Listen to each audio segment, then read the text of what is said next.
الله أكبر. أسمع في الناس. أخذنا ما في.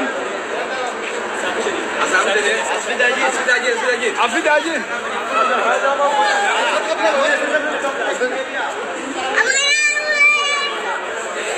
كان لا كنا. dia ustazah kayaknya.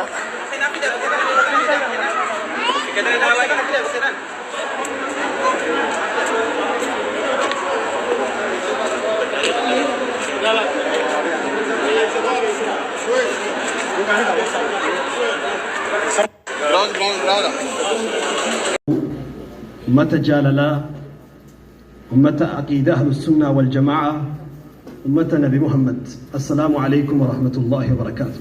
وعليكم السلام ورحمة الله وبركاته.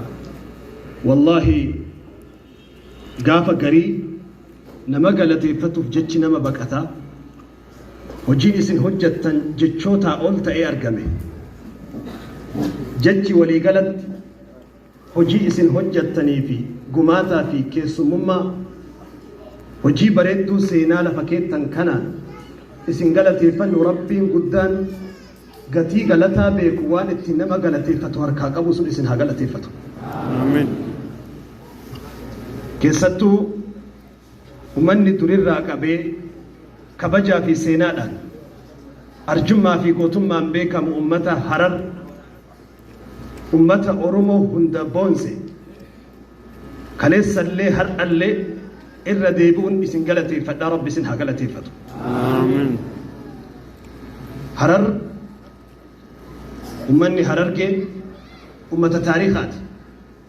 Har'a bakka kana dhaabbadhee ani dubbatuu fi fakkeessuu yookiin faarsuu fi miti.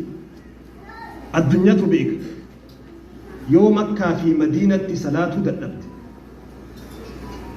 yoo Beeytal Maqdasitti soomuu hin dandeenye Hararitti soomi jedhama jechi seenaa islaamaa keessatti beekamu. Allahu akbar. Bakki qubsumti mootummaa Adan seenaa waggaa 800 duraa keessatti bakki jireenyaa fi qabsoo seena qabeettii keessatti gaggeesse leenci gootni haati deesse Imaamu Ahmad bin Ibrahim al-Ghaazii biyya waggaa 200 Itoophiyaa guutuu dursitee humna poolisii jalqabaaf Itoophiyaa keessatti fayyadamte. Ummata yeroo jalqabaatiif yeroo addunyaan meeshaa akkasii galchiteen beekne maashina makiinaa hodhu Itoophiyaa keessaa waggaa 200 dursitee Itoophiyaa keessatti fayyadamte ummata Harar. Allahu akbar. yeroo jalqabaatiif ummanni kitaaba Qur'aanaa waggaa 900 haga waggaa 1000 ta'u Qur'aana harkaan barreeffame tiksee har'aan gahe ummata Harar. Allahu akbar. Har'as masjida seenaa waggaa 800 qabu akkuma asiin dura dubbadhee ture Itoophiyaa keessaa bakki gurguddoon beekamtu bakkuma lama. Lamaan keessaa tokko ka haafiza Qur'aanaa ture ka yeroo jalqabaatiif konkolaataa Itoophiyaa galche ka yeroo jalqabaatiif kophee akkan bareeddu moototii keessaa dura godhate kan waggaa 155 dura ardii kanarra ture kan biyya Makkaa keessaa illee ashaaraa seenaa qabu Abbaa Jifaar ture rahmatullahi alayhi. Allahu akbar.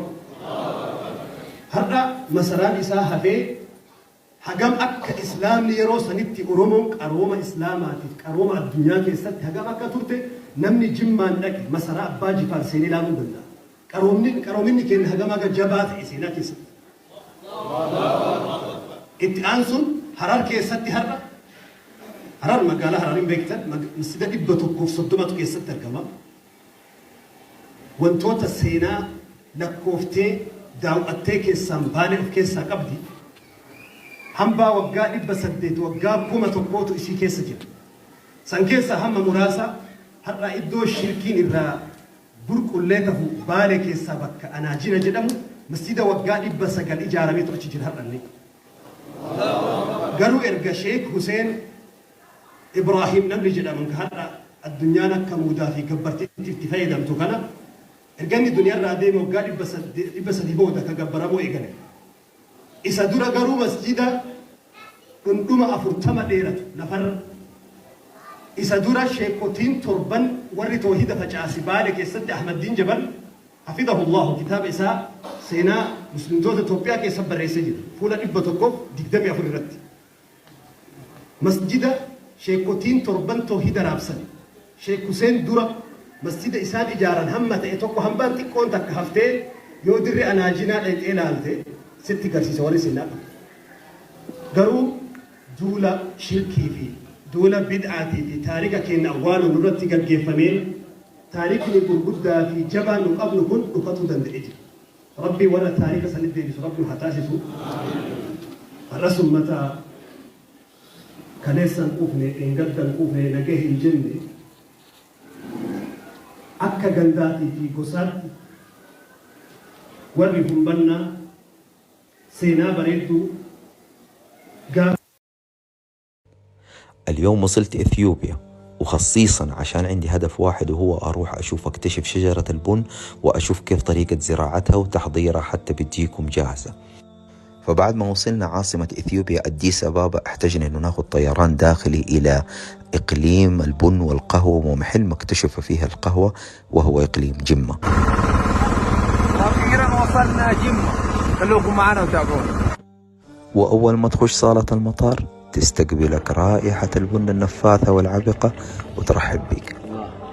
حتى أسماء الفنادق عندهم في المدينة باسم القهوة. هذا الدوار يسمى ميدان خالد. خالد هذا اللي اختلفت الروايات انه هو اول من لاحظ واكتشف شجرة القهوة زي ما انتم شايفين هنا. نقرب كذا ان شاء الله بس يبان معانا مع ضوء الشمس. لو تلاحظوا هذه شجرة القهوة وهذا الراعي خالد. وبعدها مشينا كمان مسافة طويلة لين ما وصلنا على مدينة تقال لها أقارو. هذه هي نبتة البن. هذه إذا كانت حمراء يسموها كرزة البن. خلاص الآن جاهزة مثل ما تشوفوا. هي خرجت الأولى وخرجت الثانية. كل نبتة تحتوي على قطعتين من البن. وبعد طول انتظار وطرق وعرق وصلنا إلى المزرعة، والآن أوريكم كيف طرق تحضير البن والقهوة. الشجرة الواحدة تنتج في السنة ما يقارب 5 كيلو فقط من القهوة. تحتاج يمكن حوالي موسم من 5 إلى 6 شهور حتى يكون الحصاد جاهز. وهنا طال عمرك تشوفوا العامل كيف يقطفها بكل عناية ويقطفها بكل محبة وحب لأنها شجرة جدا حساسة. شوفوا النتيجة الآن ما يقطفوا إلا اللون الأحمر. وهنا خلاص يبدأوا يجمعوها في السيارة هنا يودوها على المزرعة اللي حنروح نوريكم كيف تبدأ عملية الفلترة وكيف يطلعوا البن النظيف والقهوة النظيفة والدرجة الأولى. لو تلاحظوا كيف الألوان مختلفة حقت القهوة هنا بيفرزوها. هنا عملية الغسيل والفرز اللي بتصير. شوفوا كيف